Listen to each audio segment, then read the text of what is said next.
हमारे शरीर में बुद्धि का स्थान है और हृदय का स्थान है और इंद्रियों का स्थान है। बुद्धि, हृदय और इंद्रियां, इनके व्यापार के शुद्धिकरण से जीवन की पूरी शुद्धि होती है। बुद्धि से ज्ञान, हृदय से स्थित और इंद्रियों से कर्म होते हैं। ज्ञान जिसका सही है, कर्म जिसका सही है और हृदय की स्थिति जिसकी सही है, उसका जीवन सही है। ज्ञान के क्षेत्र में बड़ी गड़बड़ियां और ये गड़बड़ी शास्त्र से लेकर जनसमाज तक व्याप्त है। जितने शास्त्र बने हैं वो सब महापुरुषों की देन है और उनमें रोचक, भयानक, यथार्थ, विधिपरक, खंडनपरक, समसामयिक बातें, बहुत ऐसी बातें हैं जो पुनर्विचारणीय हैं और धर्म के क्षेत्र में उस पर विचार करने की सोचा नहीं जाता है, इसलिए भूल चलती रहती है। जब हम ये मान लेते हैं कि अमुक पुस्तक स्वयंभू है, ईश्वरी है, अनादि है, तब और गड़बड़ी हो जाती है। अपने मत की पुस्तक को ईश्वरी मानने से और अपने महापुरुष को ईश्वर का दूत या अवतार मानने से प्रचार में सुविधा होती है और फैलाव होता है, लेकिन ज्ञान गड़बड़ा जाता है। दुनिया की सारी पुस्तकें मानव रचित हैं और जितने महापुरुष हैं वो केवल मानव हैं। आकाश से कोई ईश्वर भेजा हो या खुद आया हो, ऐसा कुछ नहीं। इस वास्तविकता को समझना चाहिए और इसका प्रचार करना चाहिए। लोग हिम्मत नहीं करते हैं। 2 नंबर के धंधा से पैसा बढ़ता है, ये विश्वास है लोगों में। एक व्यक्ति ने मुझसे कहा कि मैं अपने लड़के से कहता हूँ व्यापार करो, तो कहता पिताजी मैं 2 नंबर का धंधा करूँगा। बिना 2 नंबर का धंधा किए धन बढ़ता नहीं, आप उसको समझा दीजिए। तो मैंने बुलाया, मैंने कहा भाई पहले तो 1 नंबर का करो, करते करते थोड़ा 2 नंबर करना। अभी से तुम 2 नंबर सोचते हो तो डूब जाओगे। तो ऐसी मानसिकता है। गुजर की इच्छा नहीं, ऐश्वर्य की इच्छा है। धंधा करें, गुजर होगा, बस हो गया। ये ऐश्वर्य की कामना आदमी से पाप करवाती है। हमें ये ध्यान देना चाहिए कि हम श्रम करें और गुजर हो, रोटी मिल जाए, कपड़े मिल जाए, रहने की जगह मिल जाए, लौकिक व्यवस्था हो गई। अब पारलौकिक और आत्मिक व्यवस्था के लिए आत्मशोधन करना है। ये सब अपने अधिकार में है, कोई परेशानी है ही नहीं। हाथ पैर मारें, खाने को कुछ मिलेगा। अपनी श्रेणी के अनुसार सब श्रम करें और जिस क्षेत्र में जो है श्रम करें, समाज की सेवा करें, उन्हें भोजन मिलेगा और कपड़े मिलेंगे और सोने की जगह मिलेगी। जिस आधार को लेकर हम भयभीत हैं कि आधार टूट न जाए, नौकरी छूट न जाए, पद हट न जाए, खेती डूब न जाए, व्यापार बैठ न जाए, एक तो ऐसा होता नहीं है कि कुल सब खत्म हो जाए। और अगर ये सब का सब खत्म हो जाए तो भी उसका विकल्प तैयार हो जाएगा। जो हमें भय होता है वैसा सब कुछ हो जाए तो भी मूल आवश्यकताओं में कोई फर्क नहीं पड़ेगा। खाने को मिलेगा, पहनने को मिलेगा, सोने की जगह मिलेगी। अब जो कल्याण का काम है वो अपना करना है, वो भी हमारे हाथ में है, तो परेशानी क्या है। लेकिन आदमी भ्रांत में जीता है, अज्ञान में जीता है। धर्म मानने वाले, पंथ वाले, संप्रदाय वाले अधिक से अधिक हमारा फैल जाए और बड़ा से बड़ा मठ हो जाए, उसकी हजारों शाखाएं हो जाए, अनुगामी बहुत बढ़ जाए, खूब धन आ जाए। ये लालसा उनसे पाप करवाती है। अनुगामी, धन, मठ, ऐश्वर्य की इच्छा धर्म में आई तो धर्म चौपट है। धर्म को हम समझें और जीवन में आचरण करें और दूसरे के लिए निवेदन करें, जो समझ पाए ग्रहण करें। ऐश्वर्य की कामना ही पाप करवाती है।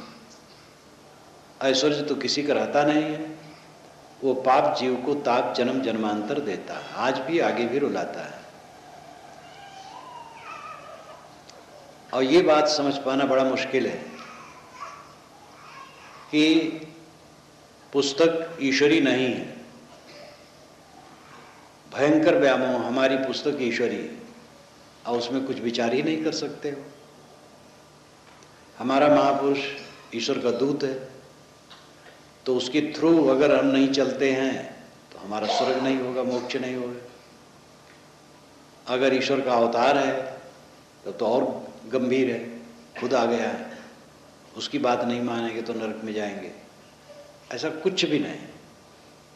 जितने महापुरुष दुनिया के हैं सब केवल मनुष्य हैं, और जितनी किताबें हैं सब मनुष्य की देन है। पानी का स्रोत आपको दिखता है, तेल पेट्रोल का भी स्रोत होता है, पत्थर हीरे इत्यादि की खदान में। ज्ञान का कोई स्रोत मनुष्य के अलावा नहीं।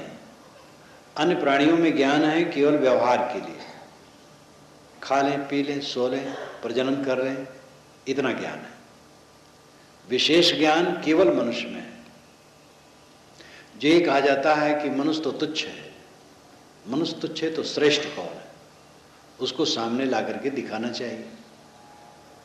सारे ग्रंथों का रचयिता मनुष्य है, सारे ज्ञान विज्ञान का दाता मनुष्य है, देवी देवताओं का सृजयिता मनुष्य है, ईश्वर की कल्पना करने वाला मनुष्य है, धर्म के सिद्धांतों को गढ़ने वाला मनुष्य है।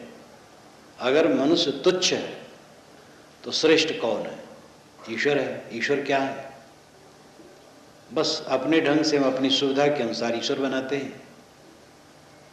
मनुष्य का मस्तिष्क देवताओं के रचने का कारखाना है। मनुष्य देवताओं को रचता रहता है और ईश्वर भी अपने अपने ढंग से गढ़ता रहता है। कैसा ईश्वर चाहिए? उसकी योग्यता के अनुसार ईश्वर चाहिए। बस्तर के आदिवासियों के लिए ईश्वर बूढ़ा देवता चाहिए जो शराब और मांस लेता हो, क्योंकि वह शराब मांस लेते हैं तो उनको चढ़ाएं और स्वयं प्रसाद में खाएं। बाप मार्गियों को ऐसा ईश्वर होना चाहिए। लेकिन वैष्णव का ईश्वर ऐसा नहीं हो सकता है। वो मिठाई खाएगा, फल खाएगा, वो अपने ढंग से उस ईश्वर को बनाते हैं। सबके अपने अपने ईश्वर हैं और अपनी सुविधा के अनुसार इंसान ईश्वर गढ़ता है। जो सार्वभौमिक ईश्वर है, यानी सार्वभौमिक मान्य ईश्वर है, जो ज़्यादा माना जाता है, वो सब जगह है, सब कुछ जानता है और कुछ भी कर सकता है, यानी सर्वशक्तिमान है, सर्वज्ञ है और सर्वत्र है। ये भी सज्जनों ने अपने हित के लिए, समाज के हित के लिए कल्पा है और इसकी हमें बड़ी जरूरत है।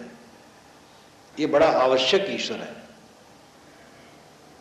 ऐसी सुंदर कल्पना दुनिया में और कोई नहीं। एक ऐसा तत्व है जो सब जगह है और सब कुछ जानता है और कुछ भी कर सकता है, परम बलवान है, लेकिन वो अन्यथा नहीं करता है, दयालु भी है, सच्चिदानंद स्वरूप है, मंगलमय है। यदि ऐसा हो तो निश्चित है दुनिया पाप ताप से बिल्कुल निवृत्त हो। जहां पर पाप हो रहा है वहां वह है, कैसे होने देगा?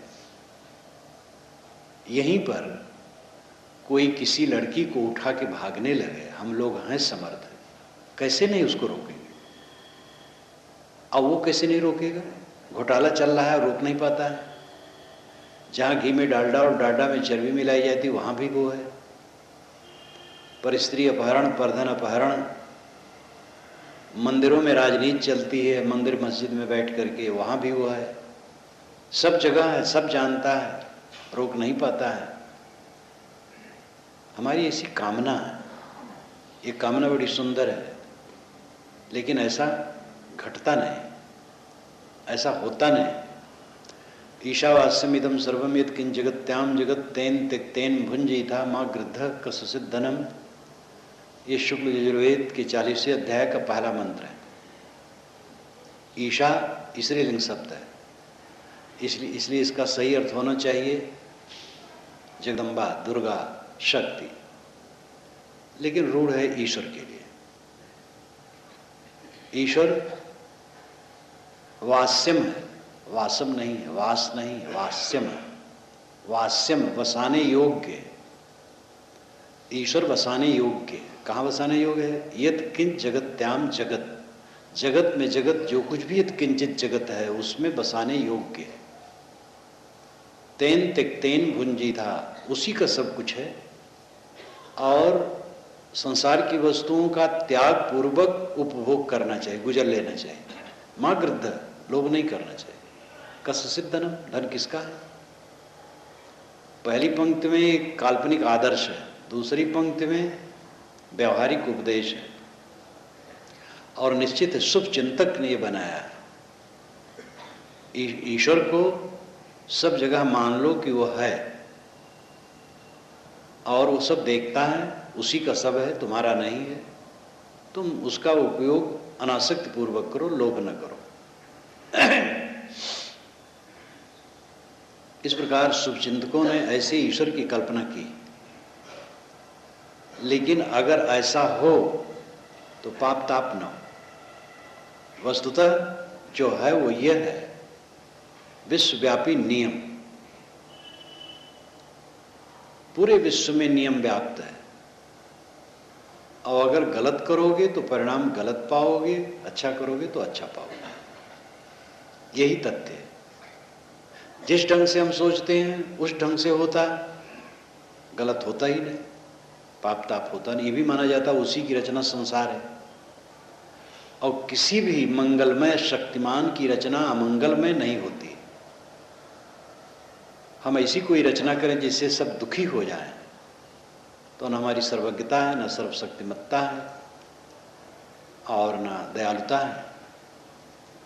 दुखालयम अशाश्वतम, गीता में कहा गया संसार दुख का घर है और नाशवान है। गोस्वामी जी ने भी कहा, अनविचार रमणी सदा संसार भयंकर भारी, संसार भारी भयंकर है, न विचार करने से रमणी प्रतीत होता है। कोई कहे न कहे, आप देखते हैं जन्म लिया मनुष्य, पीड़ा भोग रहा, जीवन भर पीड़ा पीड़ा पीड़ा पीड़ा, भय, चिंता, फिक्र, उद्वेग, अशांत, दुख भोगता है। तो ऐसी रचना जिसमें सब दुख भोगे, कैसे मंगलमय की रचना हो सकती है? वेद के ऋषि कहते हैं, पहले मंडल में 164वां सूक्त बड़ा लंबा है। वेद क्या कहते हैं मैंने उसमें काफ़ी विस्तार से दिया है। दीर्घतमा की रचना, दीर्घतमा एक समर्थ ऋषि थे। दीर्घतमा मामते युजुर्वान 10वें युगे, ये ऋग्वेद में कहा गया। ममता की पुत्र दीर्घतमा 10वें युग में युजुर्वान बूढ़े होने लगे। 10वां युग है 10वां दशक, 90 वर्ष के बाद वो बूढ़े होने लगे। दीर्घतमा कहते हैं, को ददर्श प्रथमम जायमानम स्तनवंतम यद अनस्ता विवर्त, भूम्या असुर सृगात्मा क्वासित, को विद्वान उपगात प्रश्नुमेतत्, को ददर्श प्रथमम जायमानम स्तनवंतम यद अनस्था विवर्त। जो अनस्था है वो स्तनवंत को धारण किए हुए है। उसको उत्पन्न होते किसने देखा है पहले?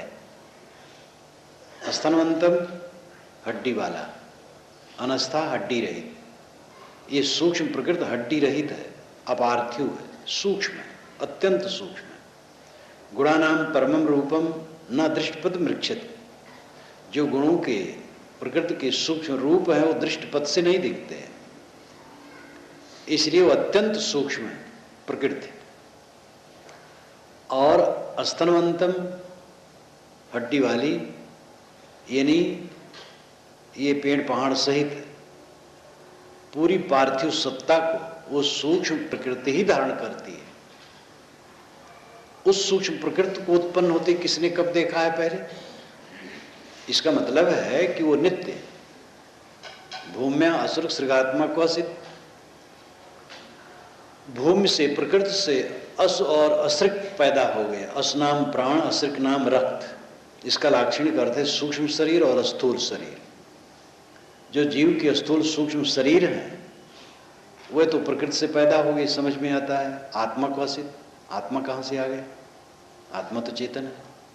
को विद्वान मुगात पृष्ठ में तत्, विद्वान के पास इसको पूछने के लिए कौन जाता है?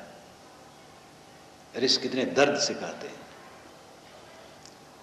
तो वेदों में ऐसा नहीं है कि पुराणों की तरह घप से कह दिया गया यहां से सृष्टि हुई। वहां चिंतन है। ना सदासीन सदा सीदानीम, न पहले सत था ना असत था। लेकिन कबीर साहब ने स्वर व्यंग किया, तहिया होते पौन नहीं पानी, तहिया सृष्टि कौन उत पानी। जब पौन पानी नहीं थे तो सृष्टि किसने बना दी? तो ये जो जड़ और चेतन की सत्ता है ये नित्य है और इसके गुणधर्म इसमें अनादि निहित है। सदा से सब कुछ है, नए सिरे से कुछ बनता नहीं। जो बनता है वो आप देखते हैं, सत्ता नहीं बनती। सत्ता में कार्य बनते हैं, वे प्रवाह रूप बनते बिगड़ते रहते हैं, लेकिन सत्ता नहीं बनती। सत्ता नित्य है, अनादि है, अनंत है। इसके विषय में बड़ा भ्रम मनुष्य के दिमाग में सुरक्षित है। ये दुनिया कहीं से बनी है, किसी जादूगर ने बनाया है, यहाँ से बनाया, वहाँ से बनाया है। अभी 100 वर्ष हुआ जिसके संप्रदाय पैदा हुए, उन्होंने बताया है कि हमारे धाम से बन करके आया है। 100 वर्ष करीब करीब हो रहा है उनका संप्रदाय पैदा हुए, और अपने धाम का नाम उन्होंने लिया है जो कल्पित धाम है उनका। तो कहा है कि वहीं से बन करके सृष्टि आई है। और फिर वो बताया, विज्ञान का पुट दिया है कि पहले ये पतली थी, गीली थी, फिर धीरे धीरे कठोर हुई। नाना ग्रंथों में देखो अपने अपने ढंग से सब कहते गए। इसके विषय में हमें समझना चाहिए कि जो कुछ सत्ता है नित्य। विज्ञान भी मानता है कि द्रव्य का कोई कण नया बनता नहीं और जो है वो मिटता नहीं, केवल संयोग और विभाग होता है। इसलिए बीज और वृक्ष का प्रवाह जैसे सदा से है, वैसे कर्म देह का प्रवाह सदा से है। ये जगत सब समय रहा है, सब समय रहेगा। इसमें हम आए हैं जो करनी है वो कर्तव्य करें। इसके विषय मेरी पुस्तक जगन मीमांसा है, जो वैदिक से लेकर के कुरान, बाइबल और लैमार्क डार्विन इत्यादि के मतों को भी रखते हुए जगत के विषय में विचार किया। जगन मीमांसा यानी जगत पर विचार। इसको आप पढ़ें तो निश्चित है आपको सुविधा मिलेगी जगत को समझने के विषय में।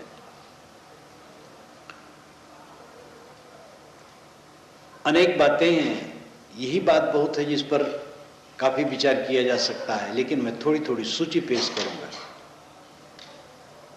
अंधविश्वास समाज पर खूब लदा है। देवता आपको तकलीफ देने वाला या सुख देने वाला कोई है, ऐसा कुछ नहीं।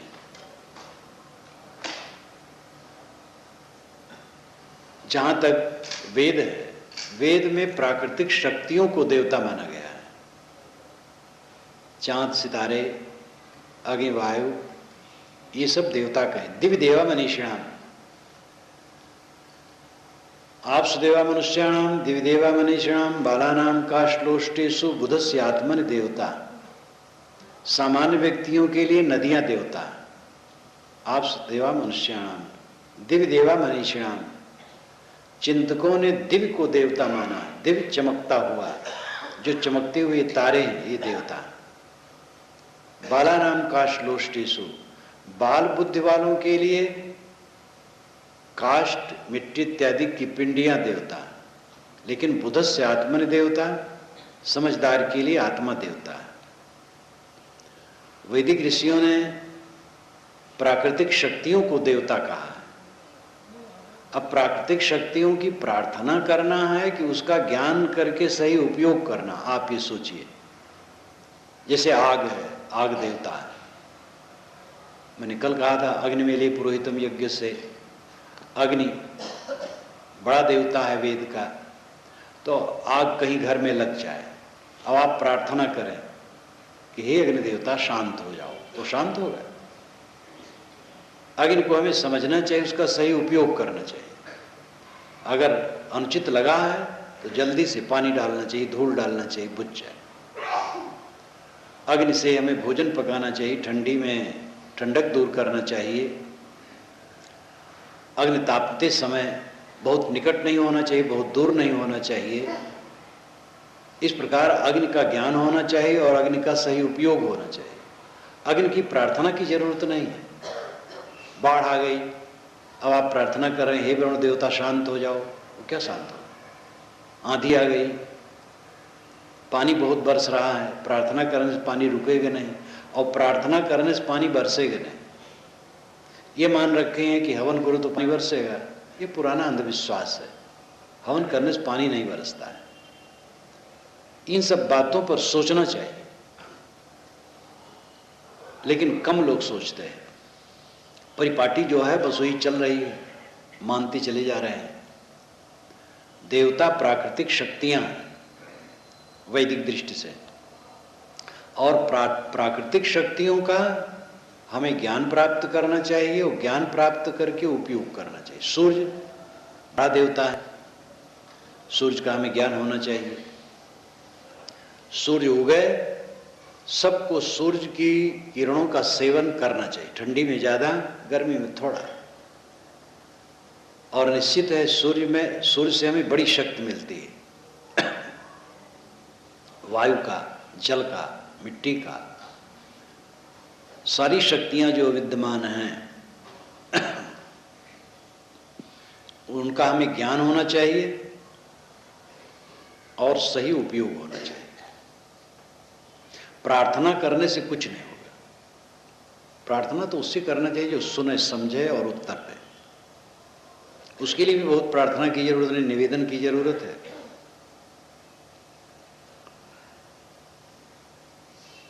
ग्रह उपग्रह सब आकाश में है। हमारे शरीर में इंद्रिय मन ग्रह, इस ग्रह से अपने को छुड़ाना चाहिए।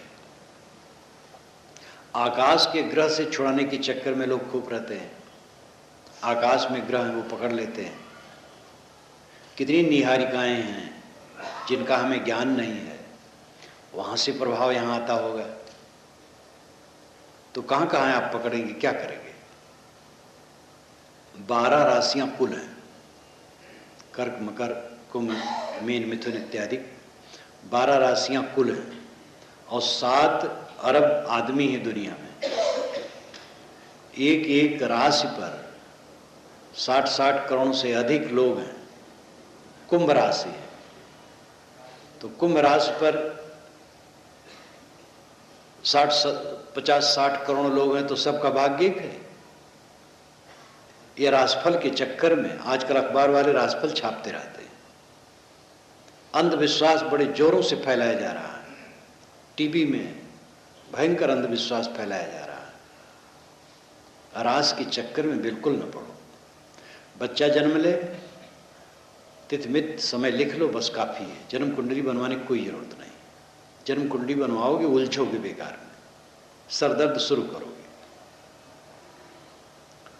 ग्रह कोई आकाश में ऐसा नहीं जो आपको पकड़े। और मान लो ग्रह का प्रभाव पड़ता है तो पूजा करने से शांत थोड़े हुआ। सूरज की गर्मी पूजा से शांत हो जाए तो पूजा से ग्रह भी शांत हो सकता है। अभी हम पूजा करें और बादल छट जाए पूजा करने से, तो माने भाई ये सब होता है। हाँ, अब उसी समय आप पूजा करने लगे और समय से बादल छट गया तो तुक हो सकता है। आपकी पूजा से बादल नहीं छटेगा। एक जगह मेरा प्रवचन चल रहा था तो पानी आ गया, थोड़े लोग थे तो सब उठ करके बरामदे में चले गए, हम भी चले गए। तो एक पादरी बैठे थे कि महाराज हमारे यहाँ भी ऐसी घटना घटी। तो उसी समय उन्होंने हाथ उठाया, पादरी ने, उनका भाषण हो रहा था, हमारे बड़े बड़े पादरी आए थे, या यीशु बादल छट जाए, तो बादल छट गए। तो मैंने कहा भाई मेरे में तो बल ऐसा नहीं है कि बादल छांट दूं, अब उनसे क्या कहूं। तो ऐसा अंधविश्वास है, ये धार्मिक नामधारियों का तो चमत्कार प्राण तत्व है, और एक ही ढंग का चमत्कार। हमारे महात्मा पुरुष कई सौ वर्ष के हैं, आकाशगामी हैं, आकाश से चलते हैं। उन्होंने एक हंडे भात को देख लिया, हजारों लोग खाए, लेकिन भात पूरा हंडा भरा रहा, और उनके आशीर्वाद से ये हो गया, वो हो गया, वो सूक्ष्म हो जाते हैं, स्थूल हो जाते हैं, उड़ जाते हैं। ये सब बातें एक ही ढंग से सर्वत्र व्याप्त हैं, अपने अपने गुरु और महापुरुषों में लगाते रहते हैं। ऐसा कुछ भी नहीं होता है। चावल हंडे में जितने रहेंगे उतने ही रहेंगे, किसी के देखने से कुछ एक चावल भी बढ़ेगा नहीं। 1000 महात्मा देखें तो भी नहीं बढ़ेगा। और आप क्षमा करें तो मैं कहूं 1000 ईश्वर भी देखें तो भी नहीं बढ़ेगा। जो है सो है, जितने चावल हैं उतने चावल हैं। निर्भय होकर के इन बातों पर सोचना चाहिए, और आचरण करना चाहिए, और दूसरों को भी राय देनी चाहिए। आप भयभीत रहते हैं, उत्तर दक्षिण पूर्व पश्चिम दिशाशूल लगता है। दिशाशूल कहीं न कहीं प्रतिदिन बना रहता है, और सब दिशाओं में गाड़ी मोटरें खुलती हैं, क्या हो जाता है? दिशाशूल बिल्कुल झूठ है। अंग फड़कने से कोई हानि लाभ नहीं होता है। वायु विकार से अंग फड़कते हैं, फड़कने दो, निर्भय रहो। कहीं ग्रह दशा न पूछो। जब तुर्क हमला करने आते थे तो यहाँ के राजा पंडित बुलाते थे कि देखो हमला होने वाला है। वो कहते थे 2 दिन अगर आप तलवार उठाएंगे तो हार जाएंगे, क्योंकि दशा ठीक नहीं। 2 दिन में तुर्क लोग रगड़ देते थे, उनको तो ग्रह दशक चक्कर नहीं था। तो ये जितने ग्रह दशा दिखाओगे उतने कमजोर बनोगे। सोना धारण करने से, नीलम धारण करने से ये लाभ होता है, अथर्व वेद में लिखा है। वेद क्या कहते हैं मैंने सब लिखा है। अथर्व वेद में ब्रह्म ज्ञान भी है, व्यवहार का ज्ञान बहुत बढ़िया है, झाड़ फूक भी है, जंतर मंत्र भी है। क्योंकि उसमें जो कुछ जैसा विश्वास था सब लिखा गया है। तथ्य भी है, काल्पनिक भी है। कौशिक गृह सूत्र में तो उसकी पुष्टि के लिए पूरा ग्रंथ ही बना डाला गया है। कौशिक गृह सूत्र का भी मैंने उस बीच बीच में उदाहरण दिया कि कैसे कैसे वो विधान बताते हैं, और सब काल्पनिक है। सोना धारण करने से कोई लाभ होने वाला नहीं। अंगूठियां पहन करके किसी का हित होने वाला नहीं। और ज्यादातर अंगूठियां पहनते हैं शिक्षित होता नहीं, सामान्य जनता कम। 5% से भी कम अंगूठियां सामान्य जनता पहनती होगी। 95 से अधिक ये शिक्षित पहनते हैं, और एक एक उंगली में 2-2, 3-3 भी। नेता लोगों को तो देखता हूं, कई नेता मिलने आते हैं तो उनका हाथ दे करके घिना लगता है। दोनों हाथों में अंगूठियां भरी, उनको कौन समझावे? सबसे भयभीत हुए ज्यादा रहते हैं। अनेक देवी देवताओं के पीछे पड़े रहते हैं, और घर में जो देवी उसका आदर नहीं, घर में देवता उसका आदर नहीं। असली देवी देवता ये प्राणी, इनके प्रति आदर करो। चित्रमूर्ति महापुरुषों के प्रतीक है, उनसे उन महापुरुषों की याद आती है। इसलिए उनका उपयोग केवल याद के लिए है। उन्हें स्वच्छ रखना मात्र उनकी पूजा है, खिलाना पिलाने की जरूरत नहीं। लाभ इतना ही है कि मन प्रसन्न होगा महापुरुषों की चित्र मूर्ति देखने पर। अब नाक रगड़ रगड़ करके आप लड़का मांगो, धन मांगो, भोग मांगो, वो क्या देगा? जिस पर स्वयं गर्द बैठ जाता है, पक्षी आकर के टट्टी कर देते हैं, ये जो स्टेचू लगा रहता है, इसको देख करके तो मुझे दया लगती है। शहरों में जब मैं निकलता हूँ, जब किसी की मूर्ति लगी है चौराहे पर, तो देख करके दया लगती है। मालूम होता दंडित करने के लिए, अपमानित करने के लिए लगा हुआ है। अगर ये धारणा होती कि भाई कोई गलत आदमी है तो उसकी मूर्ति चौराहे पर लगा दो, उस पर पक्षी टट्टी करें और धूल जमे, सब देखें और वो बदिज्जत हो, ऐसे लगता है। जिसकी मूर्ति लगी है, टट्टी पक्षी आकर के सिर पर बैठ गया, टट्टी की है, मुंह पर बहा है, नाक पर बहा है, पीछे बहा है, आगे बहा है, कौन धोता है? कहीं जयंती वयंती के समय धो दिए, माला पहना दिए, और किसको फुर्सत है? तो जो मूर्ति, जो पिंडियां, कब्रों से लोग, अब भारत में ऐसी ऐसी कब्रें हैं औलिया के कि उसके पीछे भयंकर भयंकर अत्याचार चल रहे हैं उसके आड़ में, और देश विदेश से लोग आते हैं सब कुछ प्राप्त करने के लिए। और वहाँ जो बैठे हैं पुजाने वाले, भयंकर भयंकर अत्याचार चलता है। अभी मैं जब गोरखपुर से पूरब चौरी चौरा में था, तो एक मौलवी आया मेरे पास, 2 दिन रहा और कहा साहब मैं अपना एक लड़का आपको देना चाहता हूँ। मैंने कहा भाई उसका भी मन हो, मैं लेने को तैयार हूँ, मैं श्रेय दूंगा उसको। 2 दिन रहा, मेरे विचारों को सुनता रहा। उसने कैसेट में मेरे विचार सुने तो गदगद हो गया। फिर मेरे पास गया, 2 दिन रहा, तो उसने कुछ भेद बताया और जगहों की। सब में वही बात है, हिंदू मुसलमान से कुछ मतलब नहीं, क्योंकि लोभ जहाँ है धर्म क्षेत्रों में, वहाँ और दुनिया को ठगने की सरलता है। तो कब्रों से लोग लाभ चाहते, कब्र पर अगर कुत्ता पेशाब करे, कब्र कुछ नहीं कर पाएगा। इसी प्रकार कोई पूजा स्थल पर वो कैसे आपका हित करेगा? बस महापुरुष की कब्र है तो आदर करना चाहिए, साफ सुथरा रखना चाहिए। उधर आएंगे तो उनकी याद होगी, अच्छा होगा, भाव होगा, ये सब भाव होना चाहिए।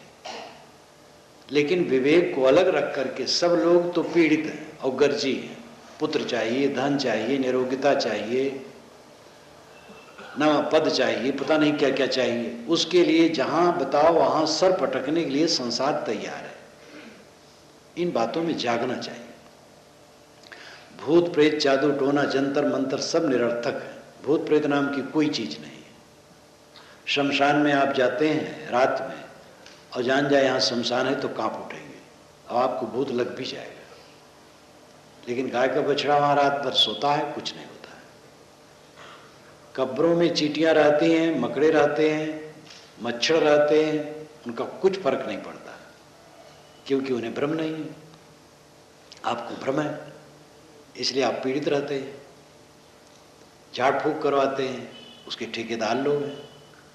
अब तो ज्योतिष इत्यादि, फलित ज्योतिष कानून में आ रहा है, उसकी पढ़ाई चलने वाली है, चल भी गई होगी। और एक मंत्री तो सोखाओं को बटोर करके उन्होंने उनको पुरस्कृत किया बिहार में, क्योंकि उन्होंने कहा है कि ज्ञान विज्ञान का जो पुराना साधन है सोखा लोगों के पास है, जो ठगने वाले हैं दुनिया को। ये हमारी सरकार आजकल काम कर रही है। तो क्या कहा जाए, सब तरफ से तो जनता को नोचने वाले हैं, भटकाने वाले हैं, और ये भूलन लाल बना है, ये जहां देखो तहां भटक रहा है। कोई वायव्य शक्ति आपका आकाश में तैरती है जो आप पर चढ़ बैठे या आपका मंगल कर दे, ऐसा कुछ नहीं। हमारे आपके जो कर्म हैं उन्हीं का फल हमें और आपको मिलना है। इसलिए सुबह शाम मध्याह्न सब समय सावधान रहें, सही सोचें, सही बोलें, सही करें। गलत कर्म न करें, अच्छे कर्म करें, अच्छी वाणी बोलें, अच्छी भावना रखें, फिर तीन लोक में किसी का डर नहीं। करनी सुधारी नहीं जाती है, जगह जगह सिर पटका जाता है, देवी देवखुरी मनाया जाता है, भूत प्रेत जादू मंत्र का प्रपंच फैलाया जाता है। जादू जिसे कहते हैं, जादू नाम की कोई चीज है ही नहीं। हाथ की सफाई, बात की सफाई, वस्तु की बनावट, दवाई इत्यादि। हमारे साधु तो जादू भी दिखाते हैं और पर्दाफाश करते हैं, शायद यहाँ नहीं दिखाए। इलाहाबाद में गत वर्ष में दिखाए थे। जादूगर हमारे साधु हैं, वे दिखाते हैं। दिल्ली में तो सामियाना से पानी बरसा दी, सब आश्चर्यचकित रह गए, सब हथकंडे थे और पर्दाफाश करते थे। इस ढंग से हुआ, वस्तु गायब कर दी, वस्तु आ गई, गायब कहीं नहीं होती। और हाथ की सफाई है, बात की सफाई है, वस्तु की बनावट है, दवाई है, ये सबसे लोगों को चक्कर में डाल दिया जाता है। मंत्र से कुछ बनता नहीं है, मंत्र पढ़ने से कोई सिद्धि होने वाली नहीं है। धार्मिक क्षेत्र में भी ये मंत्र पढ़ो तो ये सिद्धि हो जाएगी, इतने दिन अनुष्ठान करो तो ये सिद्धि हो जाएगी। विद्यारायण स्वामी दक्षिणी भारत के 13 गायत्री पुरस्चरण किए थे। एक एक पुरस्चरण में काफी समय लगता है। 13 पुरस्चरण किए थे धन के लिए और धन प्राप्त नहीं हुआ। आज से 600 वर्ष पूर्व की घटना है। मेहनती होना चाहिए आदमी को। कोई मंत्र और जपने से तो कुछ तिल का ताड़ बन जाए, ऐसा कुछ नहीं होगा। कर्महीनता जितनी हमारी बढ़ती जाती है, अविवेक बढ़ता जाता है, हम भटकते चले जाते हैं और धर्म के नाम पर, महात्मा के नाम पर, गुरु के नाम पर, मौलवी पंडित के नाम पर गलत लोग आकर के लोगों को बहकाते हैं। सही महात्मा, सही मौलवी, सही पंडित, सही पादरी तो ऐसा नहीं करेगा। तो अंधविश्वास का आयाम बहुत है और किताबों में भी इसको जगह मिली है और अच्छी अच्छी किताबों में, प्रामाणिक कही जाने वाली किताबों में अंधविश्वास की बातें हैं। इसीलिए कबीर साहब ने ये नहीं कहा कि किसी किताब की बात मान ली जाए। परंपरा की बात, किताब की बात, महापुरुष की बात, पुरानी बात, किसी बात को लेकर के हमें अपने को गुलाम नहीं बनाना है। परंपरा आदरणीय है, परंपरा को छोड़ करके कोई जी नहीं सकता है, लेकिन पूरी परंपरा की बात ले करके कोई चल नहीं सकता है। कई बार आप लोगों के सामने मैंने कहा है, 55 मुद्दे कलिवर्ज कह करके वैदिक मुद्दों को त्याग देने के लिए पंडितों ने राय दी है। आज से 1000 वर्ष पूर्व संस्कृत ग्रंथ ऐसे बने हैं, शास्त्र, जिसमें लिखा गया, पंडितों ने लिखा, वैदिक पंडित थे, और 55 वैदिक मुद्दे हैं जिसके विषय में उन्होंने कहा कि इनको त्याग देना चाहिए। कलिवर्ज है। कलिवर्ज का मतलब जो कलिकाल में त्याजनी है, नहीं करना चाहिए। तो ये मधुर खंडन है, जैसे नियोग से बच्चा पैदा करना, और कई बातें हैं। कोई परंपरा जो अपने को बहुत परंपरावादी मानते हैं, वहां भी परंपरा से बिल्कुल नहीं चल पाते, परिवर्तन होता है। हिंदू समाज में उदारता है, लेकिन गैर हिंदू समाज में भी वह सब परंपरा के अनुसार बिल्कुल सब समय नहीं चला। आज ही क्या वो सब परंपरा के बिल्कुल अनुसार चल पा रहे हैं? शोधन निश्चित है। परंपरा आदरणीय होना चाहिए, पुस्तक आदरणीय होना चाहिए, महापुरुष सभी आदरणीय हैं, लेकिन विवेक का अनादर करके नहीं। विवेक सबसे बड़ी बात है। कबीर साहब ने सूप और वैदिक ऋषि ने चलनी का उदाहरण दे करके निर्छीर निर्णय करने की राय दी। इस पर मैं कई बार आपके सामने चर्चा किया हूं। सप्तम्यो तितुना पुनंतो यत्र धीरा मनसा वाचम कृत, ये ऋग्वेद का मंत्र है। सप्तम्यो तितुना पुनंतो यत्र धीरा मनसा वाचम कृत, अत्रा सखाया सख्यान जानते भद्रेशाम लक्ष्मीर नेतादिवाच। जैसे चलनी से सत्तू छाना जाता है, वैसे विवेक से वाणी जहाँ छानी जाती है वहीं कल्याणकारी लक्ष्मी निवास करती है और मित्र मित्रता के भेद को जानते हैं। कबीर साहब कहते हैं, साधु ऐसा चाहिए जैसा शुभ शुभाए, सार सार को गए रहे थोता दे उड़ाए। इसलिए विवेकी बने। ज्ञान के क्षेत्र में हमें उदार चिंतक होना चाहिए, निष्पक्ष होना चाहिए, और अपना पराया नहीं। ये संप्रदायों का बड़ा रोग है, दूसरे संप्रदाय की अच्छी बातों का भी खंडन और अपने संप्रदाय की सड़ी गली बातों को भी चिपकाए रखना, ये संप्रदायों का भयंकर अपराध है। अपनी बात हो, दूसरे की बात हो, जो गलत है उसका त्याग और सही बात का सबका आदर होना चाहिए। एक विश्वविद्यालय के प्रोफेसर ने जब मेरी पुस्तक पढ़ी कबीर जीवनी, वो गदगद हो गया। वो कहा कि दूसरे मत के अंधविश्वास का लोग खंडन करते हैं और अपने मत में विश्राम करते हैं, खंडन नहीं। ये पहली पुस्तक में पाया जिसमें अपने मत के महिमा का भी खंडन है। कबीर दर्शन जब मैंने लिखा तो शुरुआत इसी से की, चमत्कार का खंडन करके। तो साहस होना चाहिए और इसके लिए साहब की वाणी याद करना चाहिए। कबीर खड़ा बाजार में, लील लाठी हाथ, जो घर फूके अपना चले हमारे साथ। घर फूकने का मतलब जिस घर में हम रहते उसको फूकना थोड़ा है। स्वार्थ अहंकार फूकना, कुछ न चाहे। कबीर साहब कुछ नहीं चाहते थे, भय से मुक्त, न कुछ चाहते थे न किसी भय करते थे। इसलिए वे 2-2 4 गाते रहे और वे आग से खेले। लेकिन आज जितना दिन बीत रहा है उतना चमकते चले जा रहे हैं देश विदेश में, पूरे संसार में। अब तो उनका प्रचार इतना बढ़ रहा है, देश विदेश में चमकते चले जा रहे हैं। लोग आश्चर्य करते। C.I. लिप्किन रूस के, जो कबीर वाणी के अनुवादक थे हिंदी से रूसी में, उन्होंने पत्र लिखा था, गोरखपुर पत्र आया था कि पहली बार कबीर वाणी पढ़ करके घोर आश्चर्य हुआ। ऐसा भी इंसान हो सकता है जो इस ढंग से कह सके। तो ना अपने उन्हें जीने मरने, न जीने लोभ था, न मरने भय था, न धन जागीर और पद प्रतिष्ठा अनुगामी की इच्छा थी। सत्य जो समझ में आए उसको धारण करना है और उसको ज्यों का त्यों कहना है, जैसे समझ में आए वैसे कहना। ये कबीर की बात बहुत अद्भुत है। अन्य महापुरुषों ने भी कहा, कपिल ने बहुत पुराने जमाने में कहा। उन्होंने कहा, दृष्टिवदाश्रिका अनुश्रिका, जो दिखाई देता है उसी की समान अनुश्रिक भी है। जो दिखाई देता संसार का पदार्थ सब क्षणभंगुर है, असंतोषजनक है, ऐसे आनुश्रविक वेदों से जो स्वर्ग इत्यादि सुना जाता है वो भी वैसे ही है। और एक तो उसमें यज्ञ है जिसमें पशुवध होता है, अशुद्ध है।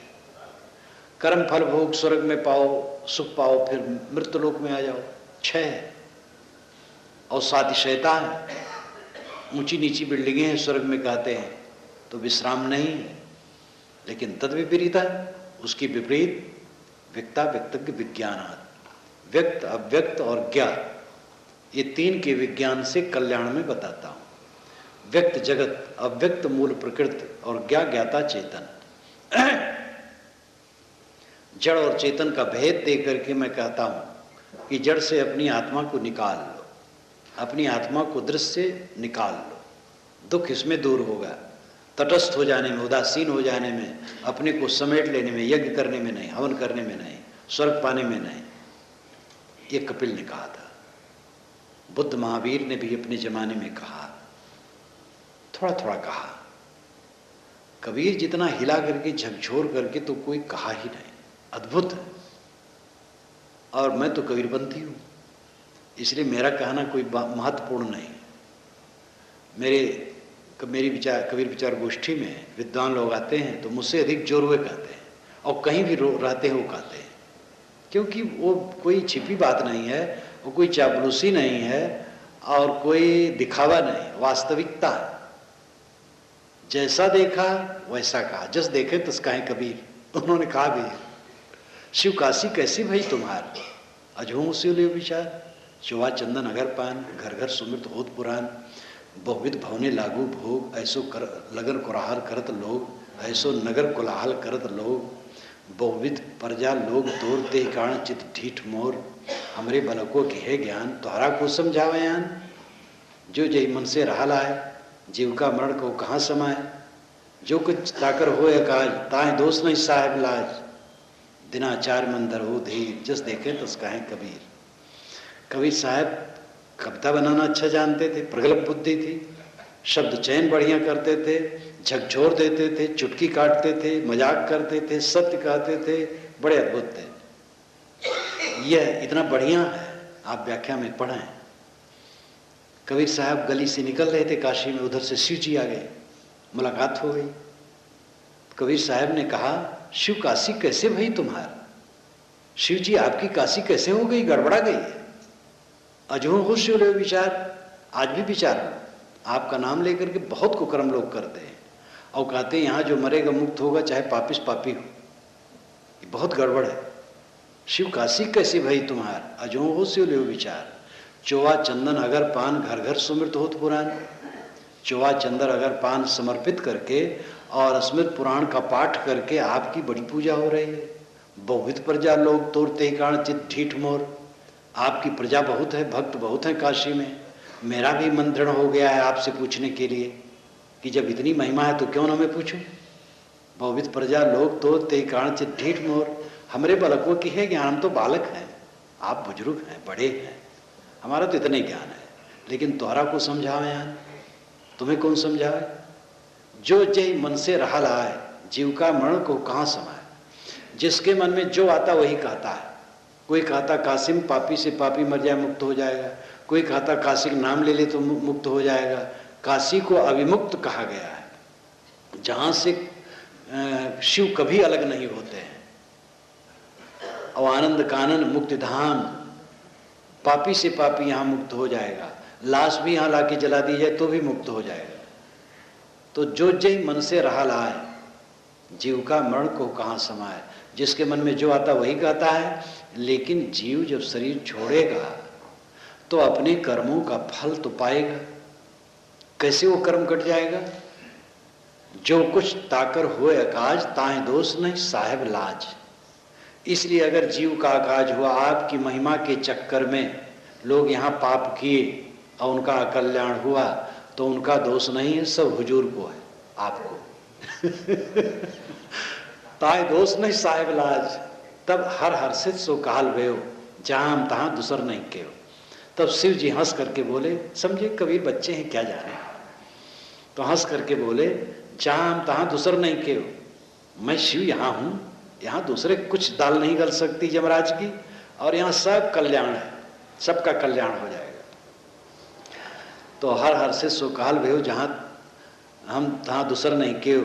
दिनाचार्य मन धरो धीर, जस देखें तस कहें कबीर। कबीर साहब कहते 4 दिन धीरज धरो, ऐसा कह करके मैं तो जैसा देखता हूँ ऐसा कहता हूँ कि कर्म का फल भोगना पड़ेगा, कोई काट नहीं पाएगा।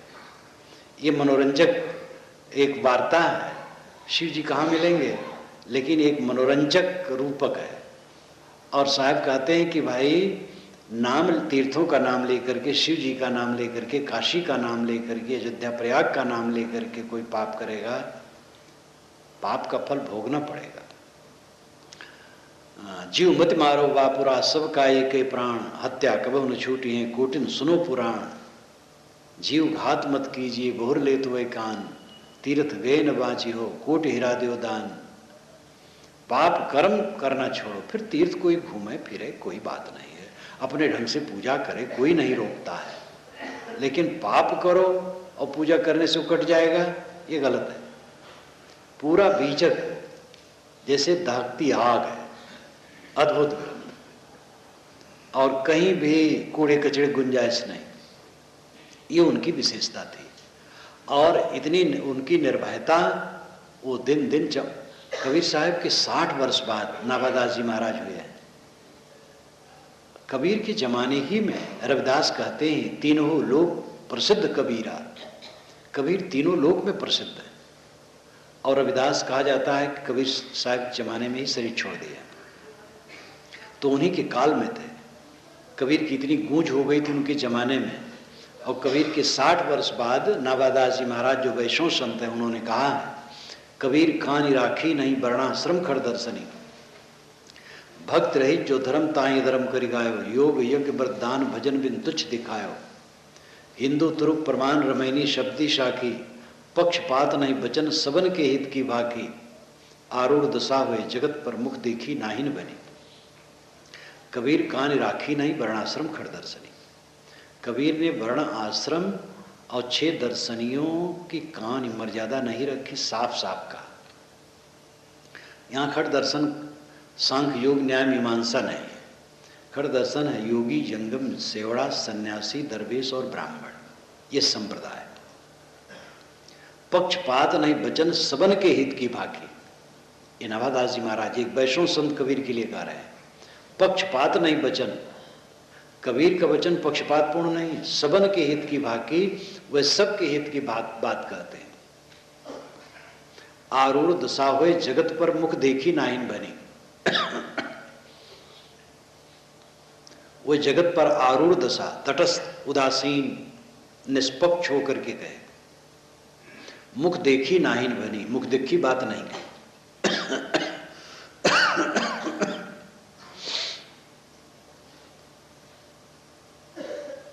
तो ज्ञान के विषय में निवेदन कर रहा था, सब कबीर बनो। आज मैं उपनिषद सौरभ पढ़ रहा था, तो मुंडक उपनिषद पढ़ रहा था। अंगिरारिस ने उपदेश किया है सौनक को, अत्यंत क्रांतिकारी। तो मैंने वहां लिखा है कि अंगिरारिस बिल्कुल कबीरी भाषा का प्रयोग कर रहे हैं, एकदम क्रांतिकारी। पलवाहित दृढ़ा यज्ञ रूपा, ये जो यज्ञ का प्लव है, नौका है, ये तो अदृढ़ है, दुर्बल है, ये डुबाने वाली है। 18 इसके अंग है, सब लेकर के डूबेंगे, और मूढ़ और कुल कुल काट डाला है। ये स्वाहा स्वाहा करने वाले क्या कल्याण पाएंगे? अरे आत्मा को समझो, तृष्णा का त्याग करो, तप करो, सदगुरु की शरण में जाओ, बोध प्राप्त करो। ये अंगिरारिस उस जमाने में कहते हैं। कबीरी भाषा अगर हम देखें तो वेद शास्त्र पुराण कुरान हर जगह है, यानी निष्पक्ष भाषा। अब उसका आडोलन करके, समीक्षा करके सामने प्रस्तुत किया जाए तो पता हो, कबीर की भाषा तो पूरी की पूरी वही है ही है। हम और आपको चाहिए कि ज्ञान के क्षेत्र में निष्पक्ष होकर के संशोधन करें। असली ज्ञान वही है जो सत्ता के नियमों के हस्ताक्षर युक्त है। किताब में लिखी होने से कोई बात सत्य नहीं होती, किंतु सत्य वह होती है जिस पर सत्ता का हस्ताक्षर हो। सत्ता क्या कहती है, जो अस्तित्व है वो क्या कहता है। जैसे मनुष्य कई हजार वर्ष जिया, राजा प्रिवर्त 11 अरब वर्ष राज्य किए, ये श्रीमद् भागवत में लिखा है। 11 अरब वर्ष राज्य किए, अब भागवत में लिखा है, धर्म ग्रंथ में लिखा है। लेकिन सत्ता, जो मनुष्य की सत्ता है, वो हस्ताक्षर किस पर करती है? अनुभव क्या है? 100 वर्ष के अंदर लोग मरते हैं, कुछ लोग 100 से ऊपर हो जाते हैं, और वेद के ऋषि यही कहते हैं, सरदा शतम या सरदा शतात। तो सैकड़ों बार 100 वर्ष जीने की बात है वेदों में। शतात कहीं कहा गया, यानी 100 वर्ष से ऊपर, 125 तक भी हो जाता है। कबीर साहब माना जाता है 100, करीब करीब 120 वर्ष तक। आज भी ऐसे कुछ लोग हो जाते हैं। अभी हनुमान स्वामी हमारे सिद्धांत पंथ के संत 100 से ऊपर होकर के काशी में शरीर छोड़े, बहुत बड़े विद्वान थे। बीजक को उन्होंने पूरा संस्कृत छंदों में किया है। तो यही अनुभव है, सत्ता का हस्ताक्षर यही है। तो हजारों लाखों वर्ष निरर्थक बात है। एक बटलोई चावल या हंडा चावल का भात बना, हजारों लोग खा गए और बच गया, सत्ता का हस्ताक्षर इस पर नहीं है। चावल जितना उतना रहेगा। जो संसार में घटे वही ज्ञान है। लिखने से ज्ञान नहीं हो जाता है। जो कुछ लिख दिया अब सब ज्ञान हो गया। इसलिए विवेक की कसौटी से कसकर, विश्व सत्ता के नियमों की कसौटी से कसकर ज्ञान हमें ग्रहण करना चाहिए और निर्भय होकर के इस पर सोचना चाहिए, आचरण करना चाहिए। जो पात्र मिले कहना भी चाहिए। अंततः तो ज्ञान, आत्मज्ञान की जरूरत है। अपने को पहचानना, हमारा सुख, हमारा सत्व कहाँ है। कोई किसी को नहीं चाहता है, न कोई पत्नी को चाहता है, न पति को चाहता है, न गुरु को चाहता है, न चेला को चाहता है, न मठ को चाहता है, न पंथ को चाहता है, और न भगवान भवानी को चाहता। कोई किसी को नहीं चाहता। अपनी दुख निवृत्ति की चेष्टा है। हमारी दुख की निवृत्ति हो, हमारे दुखों की निवृत्ति हो, हमें सुख मिले, यही सबको लालसा है। और इसी में मुलाहिजा से सब अपना एक दूसरे को सब बरत रहे हैं, कर रहे हैं। ये निर्दय सत्य है। तो मुख्य आपका उद्देश्य क्या है? दुखी न हो, पूरे सुखी हो। यही आप चाहते हैं, यही हम चाहते हैं। वह सुख कहाँ है? वह परमानंद कहाँ है? उसको हम परमात्मा कहते, मोक्ष कहते, वो कहाँ है? वो कहीं बाहर नहीं। वेद के ऋषियों ने भी जहां ज्ञान की बात कही वो अंतरात्मा को कही। उपनिषदों में तो सब भरा है। कपिल कणाद जैमिन बादरायण ने भी इसको हृदय निवासी ही कहा। कबीर की भाषा में तो आप जानते ही, कस्तूरी कुंडल बसे। सूफी संतों ने भी इस बात को कहा। और सारी बातों को आप हटा दें तो आप ये देखें कि प्रत्यक्ष क्या है, परोक्ष क्या है, अपरोक्ष क्या है। 5 ज्ञान इंद्रियों से जो प्रतीतवान है वो प्रत्यक्ष है, और मन की अवधारणा परोक्ष है, और आत्मा अपरोक्ष है। जो इंद्रियों से देखा सुना जाता है वो प्रत्यक्ष है, वो जड़ जगत है, और उसमें किसी को संतोष अंधता मिलता नहीं। इससे कुछ लोग उपराम होकर के परोक्ष की खोज में रहते हैं। मन से कल्पना करके कोई देवता, कोई ईश्वर, उसमें रमते हैं तो उनको थोड़ा संतोष मिलता है, लेकिन दुख नहीं दूर होता है। जब अपरोक्ष ज्ञान होता है, मेरा मोक्ष, मेरा परमात्मा, मेरा सुख, मेरी शांति, मेरा परमानंद मेरे अपने आप में। मन को निर्मल किया, वाणी को निर्मल किया, चित्त को, कर्मों को निर्मल किया। सारा मल धुल जाने पर और ये बोध हो कि बाहर नहीं भटकना है, अपने को समेट लेना है। रोज रोज बैठो और अपने को समेट लो अंदर। उसका अर्थ है चित्त को समेट लो। समेट लो कहना सरल है, सब समेट नहीं पाएंगे, लेकिन शुरू करो, धीरे धीरे होगा। अपने को समेट लो। आपका स्वर्ग, आपका मोक्ष, आपका कल्याण आपके अंदर में है। यह ज्ञान होना चाहिए। यहाँ सूत्र रूप में ही कहा जा सकता है, इसका विवरण देने के लिए यहाँ अवसर नहीं। तो ज्ञान हमारा सही हो। जब ये ज्ञान होगा तो भटकेंगे नहीं बाहर। फिर गया बद्री खोजने नहीं जाएंगे मोक्ष या भगवान को। भगवान सब समय दिल में है, अंदर में बैठा है। तो हमारा ज्ञान सही हो। दूसरी बात है आचरण। बुद्धि की बात मैंने की। इस पर बहुत कहा जा सकता है, लेकिन संकेत काफी है। स्वयं सोचें, मनन करें, आगे बढ़ें। दूसरी ही इंद्रियां, बुद्धि के बाद इंद्रियां। इंद्रियों के आचरण ठीक हो। कोई चोरी करके, हत्या करके, व्यभिचार करके, झूठ बोलकर, कपट करके, धोखा देकर चाहे जीवन में सुख शांति मिले, कभी नहीं मिल सकती। इंद्रियों के आचरण पवित्र होने चाहिए। ज्ञान काम नहीं करता है। ज्ञान तब काम करेगा जब ज्ञान के अनुसार आचरण हो।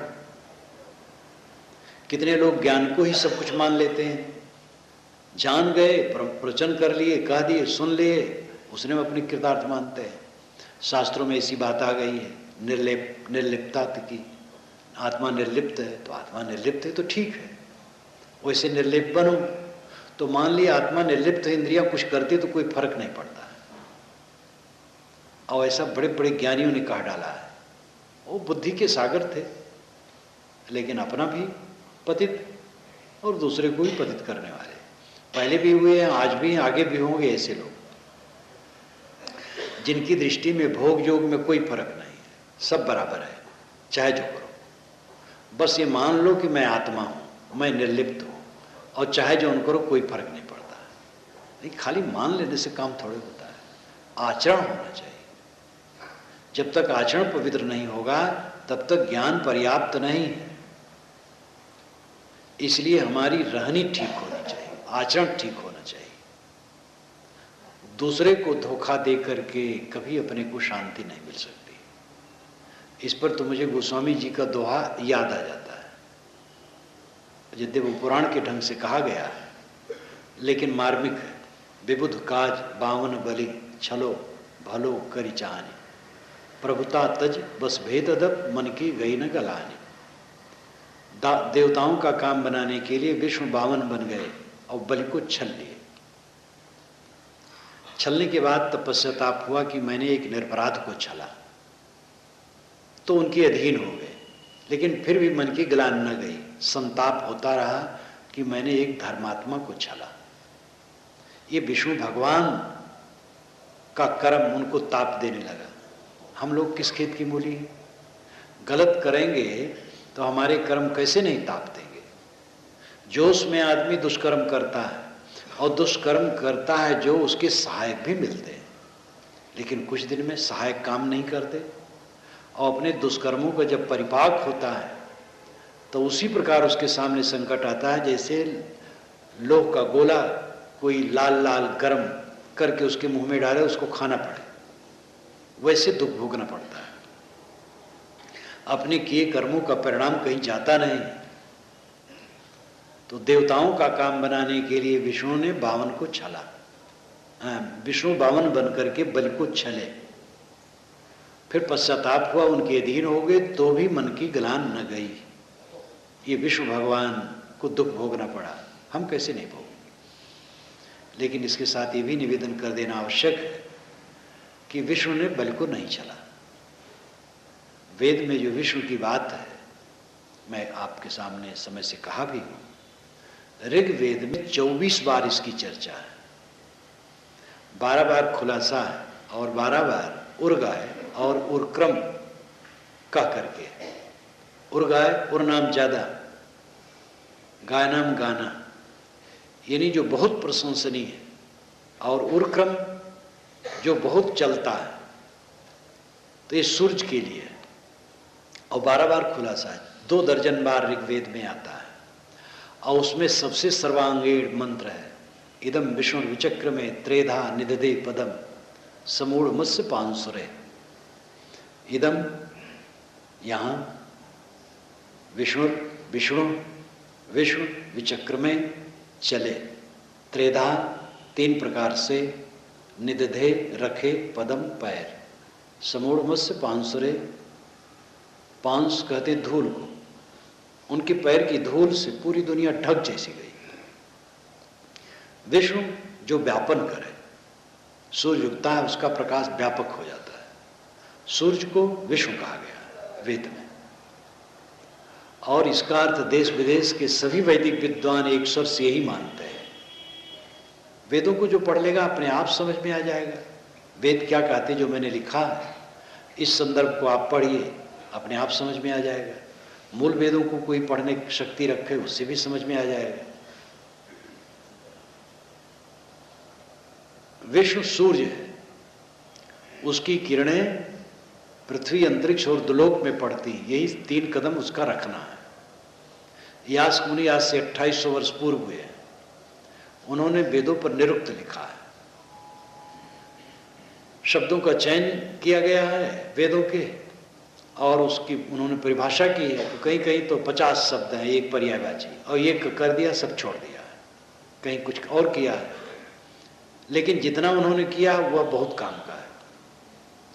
और उनके पहले 22 निरुक्तकार हुए हैं जिनका हवाला दिया है। लेकिन उन निरुक्तकारों का कहीं कुछ नहीं मिलता है। उन निरुक्तकारों का उदाहरण देकर के कहा है कि अमुक निरुक्तकार मानते हैं कि सूर्य विष्णु है और पृथ्वी अंतरिक्ष दुलोक में चमकते तारे मंडल में उसकी किरणों का पड़ना उसके कदम पड़ना है।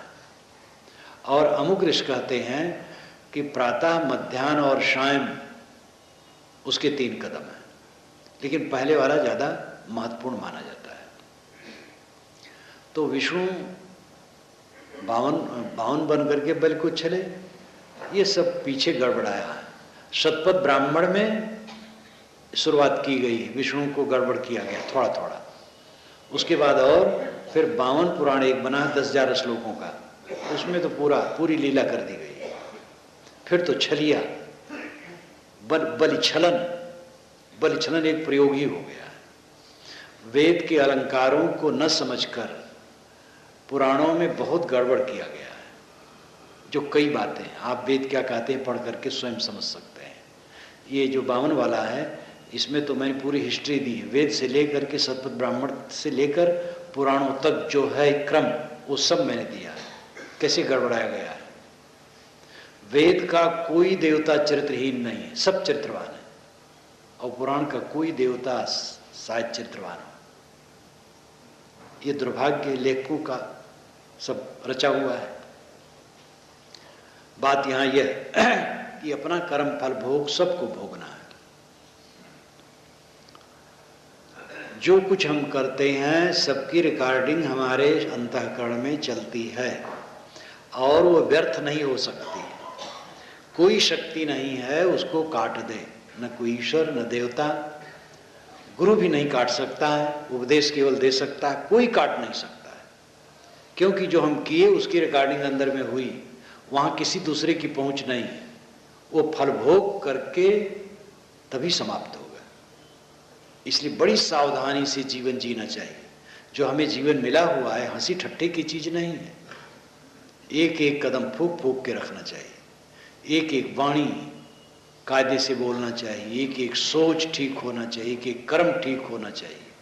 यही असली पूजा है। जो कुछ करो सो पूजा। तो हमारे कर्म सही हो, इंद्रियों की आचरण पवित्र हो, ज्ञान पवित्र हो और इंद्रियों की आचरण पवित्र हो। हृदय ये अंतिम स्थान है जो स्थित की जगह है, मन की स्थित, मन की सही स्थित। इसी को साहब ने रहनी भी कहा है। जिसके मन में शांति है उसके समान सुखी कौन है। ऐश्वर्य का बड़ा प्रलोभन है, ऐश्वर्य बहुत रहे चित्त जलता रहे, ऐश्वर्य किस काम का है। सारे ऐश्वर्य केवल दिखावा है। जब यहाँ महावीर भाई जो गवर्नर थे, जब यहाँ से जाने लगे तो किसी ने अखबार में पढ़ा था तो मुझे बताया कि उन्होंने कहा विदाई में, अगर भोपाल में कोई फिर आऊँ तो मैं चाहूँगा किसी के घर रहूँ, राजभवन में न आऊँ। राजभवन का दिखावा, और दिखावा उसमें होता है, वो करना ही पड़ता है। तो किसी की अंतरात्मा दिखावा पसंद नहीं करती, लेकिन कुछ विवेकवान को भी उसको सह लेना पड़ता है, और कुछ समझदार नहीं लुलुप है तो उसके लिए वो पाप भी करते हैं। जितना ऐश्वर्य है सब ऐश्वर्य नास्त की माही, जाके पीछे जीव बवराही। सारे ऐश्वर्य नास्त में नहीं तद अस्तित निश्चित्ते। श्री राम ने कहा काल आ गया तो कहा ना एतद अस्ति इति निश्चित्ते, ये सब निश्चित ही नहीं रहेगा, सब समाप्त हो जाएगा। 2 महाकाव्य हमारे यहाँ है, रामायण महाभारत, दोनों दुखांत है। वैसे रामायण पहले सुखांत था। युद्ध कांड के आखिर में ही इदम कृतृष्णम रामायणम आया है। इदम कृतृष्णम रामायणम, कृतृष्णम नाम पूरा हो गया, यहाँ रामायण पूरी हो गई। लेकिन आगे जो कुशी लव गायक थे उनसे लोग प्रश्न करते थे कि फिर राम की गद्दी हो गई तब क्या हुआ, क्या उनको कोई कुछ कहा नहीं। जो सीता जी उनके पास रावण के यहाँ रही तो कुछ कहा नहीं, या रावण का जन्म कैसे हुआ, या और कुछ कैसे हुआ, तो नई नई कहानियां बनती चली गई, इसलिए उत्तरकांड बन गया। लेकिन जो उपलब्ध है वो तो उत्तरकांड प्रत्यक्ष है कि दुखांत है सब कुछ। यहाँ तक वाल्मीकि रामायण में लिखा है कि सांस लेने वाला एक प्राणी भी अयोध्या में नहीं बचा, सब के सब सरजू में प्रवेश कर गए श्री राम के साथ। और महाभारत आप जानते ही, दुखांत कौरव पांडव के गृह युद्ध के 36 वर्ष बाद यादवों का पूरा विनाश द्वारिका के आसपास हो गया। तो यह सब क्यों ऐसा लिखा गया? घटना घटी होगी तो भी नहीं तो उपदेश के लिए, पुराण के लिए तो कहा है। एक ने एक से पूछा है पुराण और महाकाव्य क्यों बने? उत्तरदाता ने कहा यदुवंश, कुरुवंश, यदुवंश, पांडुवंश, अनेक वंश, सूर्यवंश, ये सब केवल नाम शेष है, हमारा क्या रहेगा? बड़े बड़े ऐश्वर्य, इतिहास पढ़ो, बाबर आया लूट फूक करता करता, आगरा में वो बैठता है तो कहता है कि मैंने सरदारों को भेजा कि उस तरफ जाओ और लूट फूक करके आओ, मार काट करके आओ। तो वो क्या करते हैं, वो बाजार के एक कोने में थोड़ा सा मार काट करके चले आए लूट फूक कर।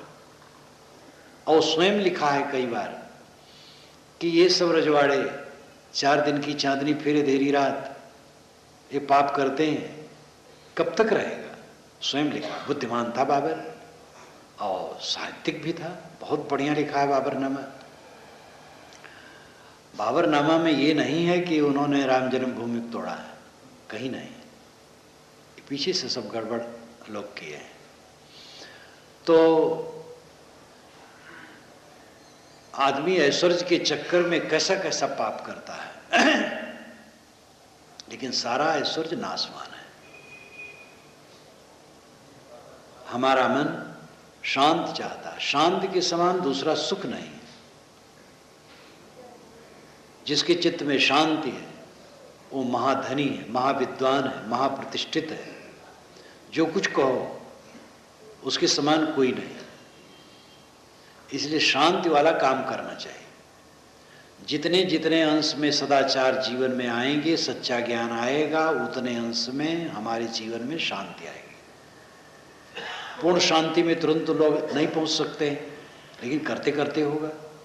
जो आज पूर्ण शांति में पहुंचे हैं वे भी बहुत परिश्रम के परिणाम में पाए हैं।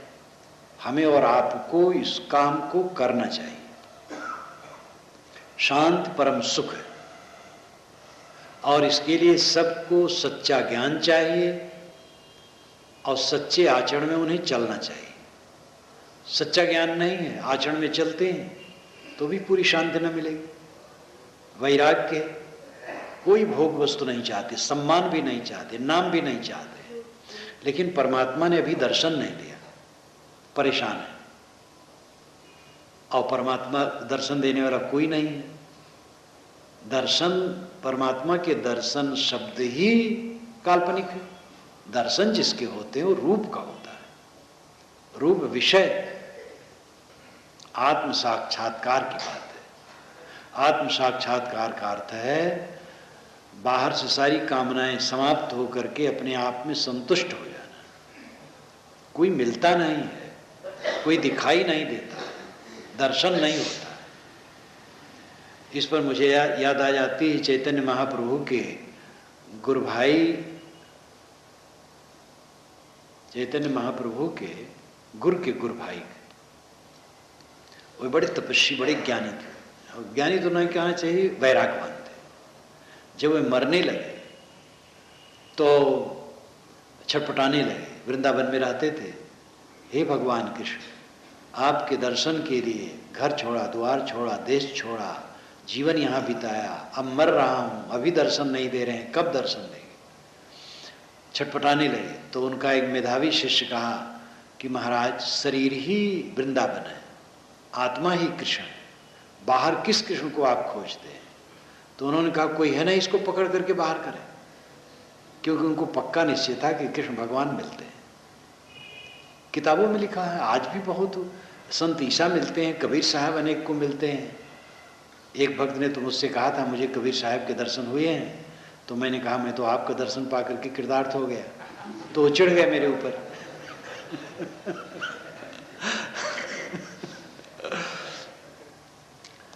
तो ज्ञान अगर सही ना हो, साधना भी पूरी है तो भी पूरी शांति न मिलेगी। इसलिए सही ज्ञान होना चाहिए।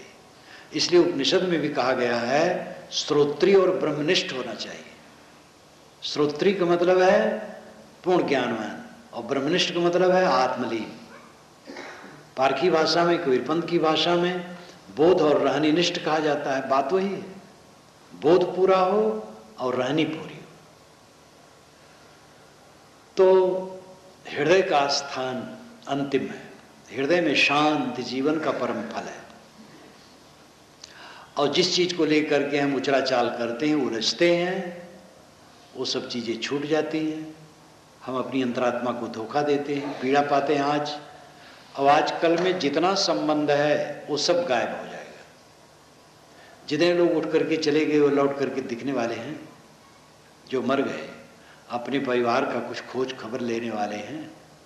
गांठी बात खर्च नहीं पठियो बहुर न कियो फेरा, भूला लोग कहें घर मेरा, जा घर में तू भूला डोले सो घर नाही तेरा। हाथी घोड़ा बैल बहाना संग्रह कियो घनेरा, बस्ती माँ से दियो खदेरा, जंगल कियो बसेरा। गांठी बात खर्च नहीं पठे बोर न कियो फेरा, बीबी बाहर हरम महल में बीच मियाँ का डेरा। नौ मन सूत अरुज नहीं सुरज है, जन्म जन्म उर्झेरा, काहे कबीर सुनो हो संतो या पद का करो निबेरा। भूला लोग कहें घर मेरा। साहब कहते जो भूले लोग हैं वो कहते घर मेरा है। जिस जमीन पर आपने घर का ढांचा खड़ा किया है न वो जमीन आपकी है और न घर आपका है। मुसाफिर खाना है, बना दिए ठीक है, रहना पड़ता है, बनाना पड़ता है, लेकिन अपना न मानो, ख्याल रखो, करो रे मनवा दिन की तदबीर। उस दिन की याद रखो जब जमराजा आने पड़ेंगे, नेक धरत नहीं तीर, मुंगरिन मार के प्राण निकासत नैनन भरी है नीर। भव सागर एक अगम पंथ है नदी बहत गंभीर, नाव नबेरा लोग घनेरा केवट है बेपीर। घर तिरिया अर्धंगी बैठी मात पिता सुतबीर, माल मुलुक को कौन चलावे संग न जात शरीर। लैके बोरे नरक कुंड में व्याकुल होत शरीर, काहे कबीर न रजहूं चेतो माप होत तकसीर। करो रे मनवा दिन की तदबीर। चेतने पर माफ होगा। माफ करने वाला कोई आकाश में बैठा नहीं है। गलत कर्म छोड़ दो, चित्त में परिवर्तन आ गए, यही माफ होना है। कोई गलत कर्म न छोड़े और कहता रहे हे भगवान क्षमा करो, हे गुरु महाराज क्षमा करो, कुछ होने जाने वाला नहीं है। प्रार्थना की ज्यादा जरूरत नहीं है, चरित्र की जरूरत है। कोई अपने पिता का नाम अखंड नाम ध्वनि करे और बात न माने, वो कैसे खुश होगा। एक बार नाम पिता का नाम न ले और पिता की आज्ञा माने, सेवा करे, जो करनी है वो करे, तो पिता खुश होगा और सबको सुख होगा। इसलिए प्रार्थना की ज्यादा जरूरत नहीं है, आचरण की जरूरत है, कर्म की जरूरत है। तो हृदय में शांति जीवन का परम फल है। और ये न तो मंत्र जपने से आएगा।